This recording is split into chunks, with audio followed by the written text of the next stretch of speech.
So I wanted to chat with you for a minute.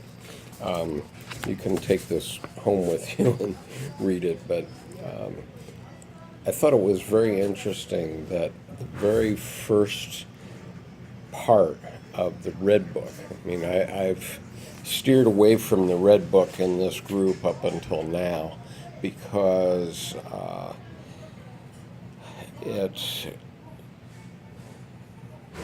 it involves a personal act of imagination of Dr. Jung, and I wasn't sure we were ready to start talking about it. But I think that you guys certainly are ready to talk about it, and it's quite a profound book and filled with wisdom.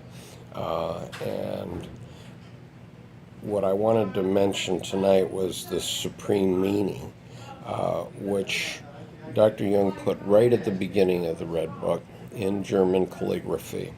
And he obviously worked on it for many years. And he was trying to get what the meaning of life was. And so I've put this in the Dropbox. This is the essence of it. But I'll just read it, okay? The spirit of the depths took my understanding and all my knowledge and placed them at the service of the inexplicable and the paradoxical. Now, these later were defined as the self in Dr. Jung's psychology, I think, but he was writing this at the very beginning of his own search, and he hadn't defined the self at that point. But he says, but the supreme meaning is the path, the way, and the bridge to what is to come. That is the God yet to come. It is not the coming God himself, but his image, which appears in the supreme meaning. God is an image, and those who worship him must worship him in the image of the supreme meaning. The supreme meaning is not a meaning and not an absurdity. It is an image and force in one. Magnificence and force together. The supreme meaning is the beginning and the end. It is the bridge of going across and fulfillment. The other gods died of their temporality, yet the supreme meaning never dies. It turns into meaning and then into absurdity, and out of the fire and blood of their collision, the supreme meaning rises up, rejuvenated anew. The image of God has a shadow. The supreme meaning is real and casts a shadow. For what can be actual and corporeal and have no shadow? The shadow is nonsense. It lacks force and has no continued existence through itself. But nonsense is the inseparable and undying brother of the supreme meaning. Like plants, so men also grow, some in the light, others in the shadows. There are many who need the shadows and not the light. The image of God throws a shadow, and that is just as great as itself. The supreme meaning is great and small. It is as wide as the space of the starry heaven and as narrow as the cell of the living body. The spirit of this time, now when he's referring to the spirit of this time, he's talking about his ego.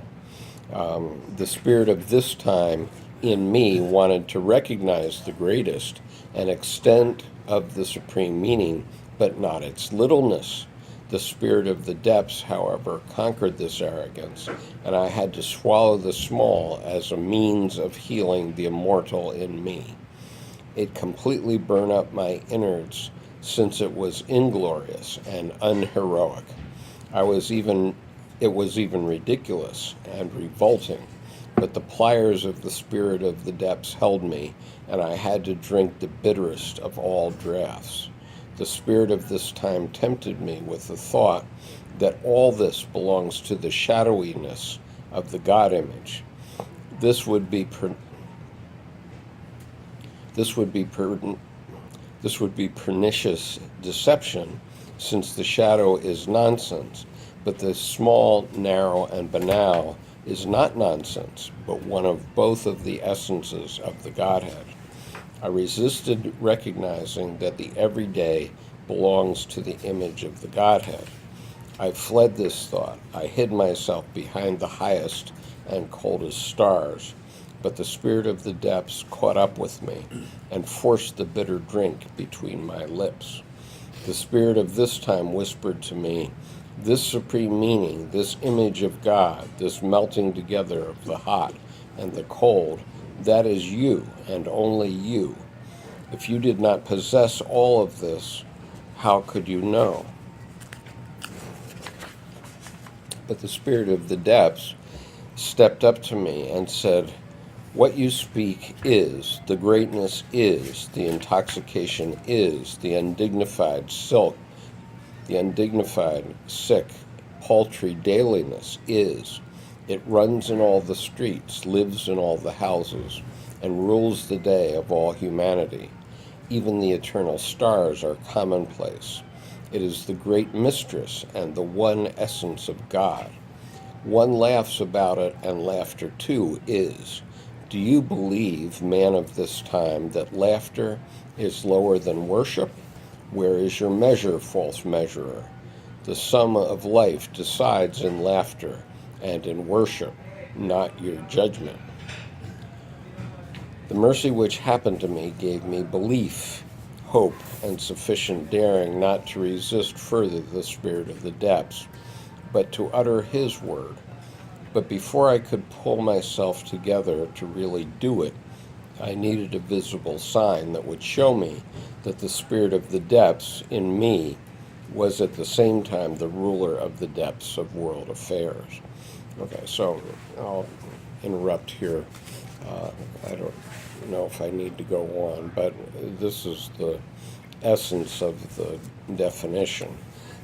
But what it ultimately comes down to, the visions that he had in 1913, right after he wrote this, in 1914, predicted World War I, and those 5 visions basically amounted to his discovery of the collective unconscious, because he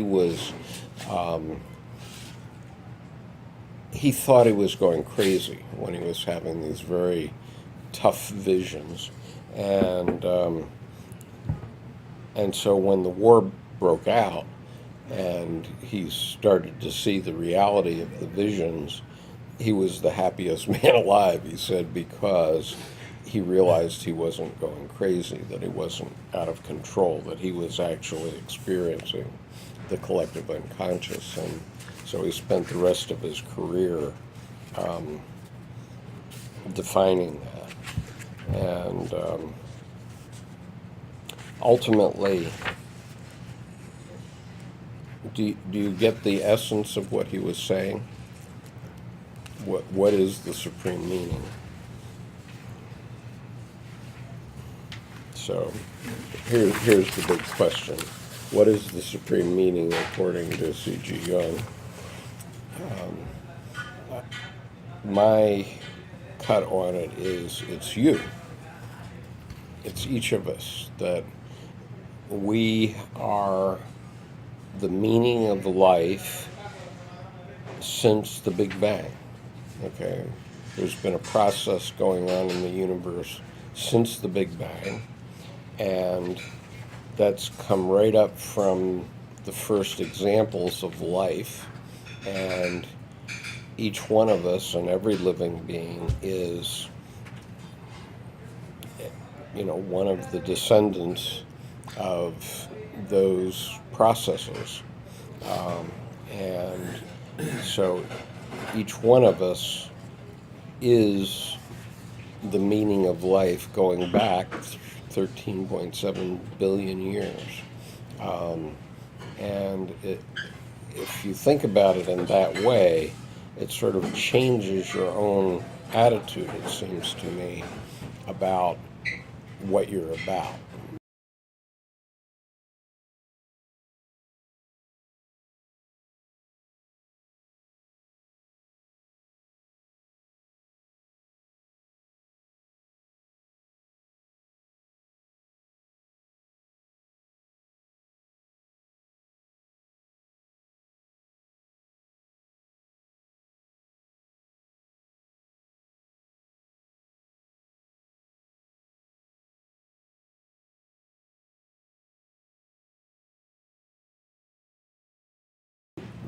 because if you say, wow, okay, I'm the bridge, I'm the link between the past and the future. And so, I mean, in the simplest sense, I could say I'm doing this for my grandchildren so that they can see what Grandpa thought at one point. But if you think about it, we're all doing everything that we do for later generations in some sense. And it creates more importance to it, it seems to me. And it's not only me or John or Bill, it's everybody. It's all of you as well. Too teleological for me. Pardon? Meaning as a concept is too teleological for me. Okay. So you don't see. I think it's necessary to search for meaning, but I don't. It's like a God image. It's not. It's metaphysical God. So in an analogy, meaning is the metaphysical concept. Sure. Everything in our psyche is metaphysical. So we search for it, but there's no certainty that it's actually there. That's what I'm saying. Okay. We find meaning in the search for meaning. Okay, we find meaning in the search for meaning in a metaphysical sense, but I'm saying is that Dr. Jung was saying we find meaning in the physical sense. We are the meaning of life. I would agree with that. That's the experience that Bill was talking about. Yeah, that is the experience, I guess. Bill, do you have any comments about this?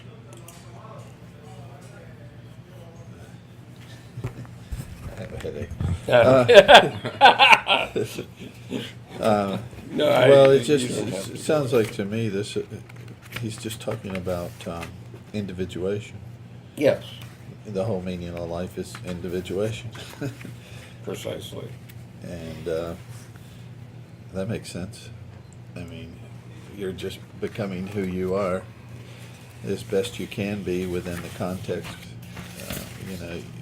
Giving your potential and the possibilities. That's the meaning of life. Yeah. As long as you're Well, expressing your it's simply a topic that I wanted to introduce to the worldwide audience to start a conversation, and I pointed back. So what I said is, you are the sum. You are the sum of all that has come before, and the bridge to what is to come. And I think that's the essence of what Dr. Jung said here. And I give this silly example from Cosmos, where they're up at Arecibo, and a colleague asked Dr. Arroway, so what will you use your precious telescope time for, Ellie? And Dr. Ellie Arroway responds, little green men. And so the point is, what are you going to use your life for? It's a precious thing, and it has a meaning. It is the sum total of everything that's come before, and it's a bridge to what will be in the future. That's the question. And Dr. Jung said another thing that is a famous quote, which is, whilst meaning has an inherent curative power, meaning makes a great many things endurable, perhaps everything. That's a significant thing, I think. But anyway, maybe it doesn't resonate to a feeler. Well, I was thinking of it. It's interesting because lately I've been thinking about being depressed. You've been thinking about being depressed? Yeah, and if you're depressed, there's the meaning in life sort of is drained out. And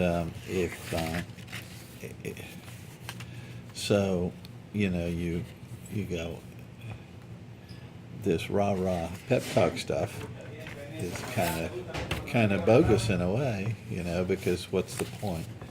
I mean, that's just the way someone who's depressed might look at it. I suppose, and then that's when you need a psychotherapist to help you. A pep talk. Yeah, or you need to read. You know, I always ask The the rules of psychologist there, the psychiatrist always asks me, when I come in, she says, well, you had any thoughts about killing yourself? And I said, well, why would I answer that? Because if I did, and I'm gonna, why would I tell you? You just interfere. Well, I mean, sometimes we do have those kinds of thoughts, and I had when the crash of 2008 took place.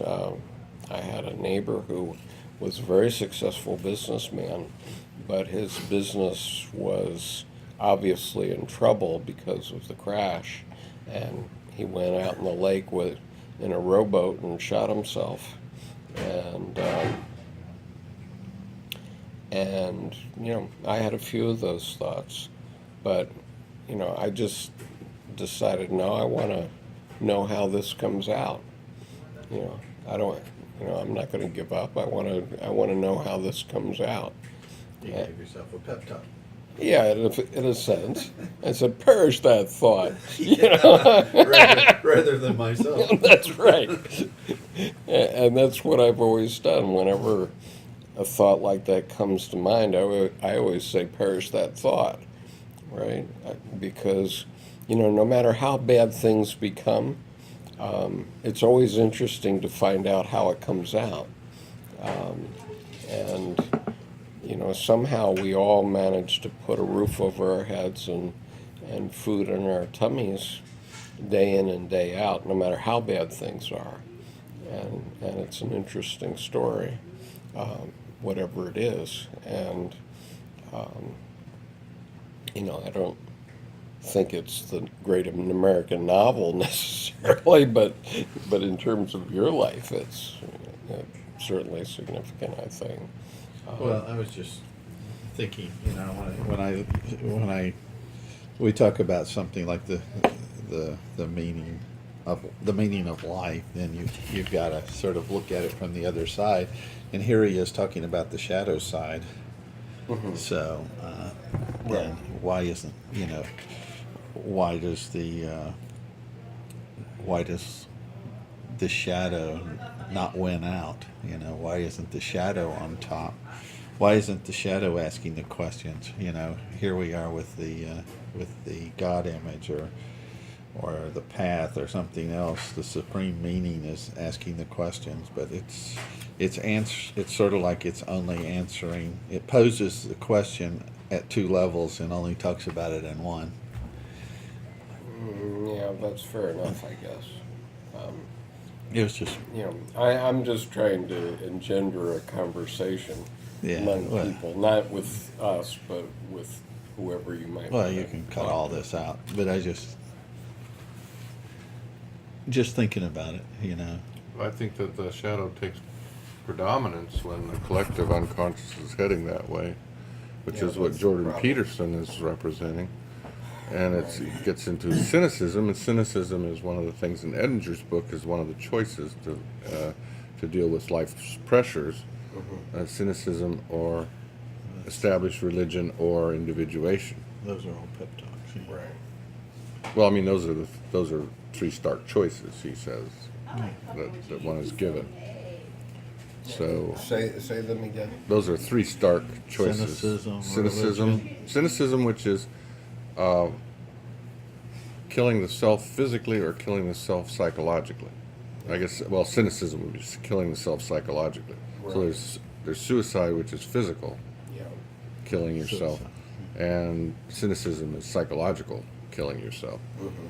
Or one can find refuge in a religion where the questions are not allowed to come up. The question of meaning is not allowed to come up.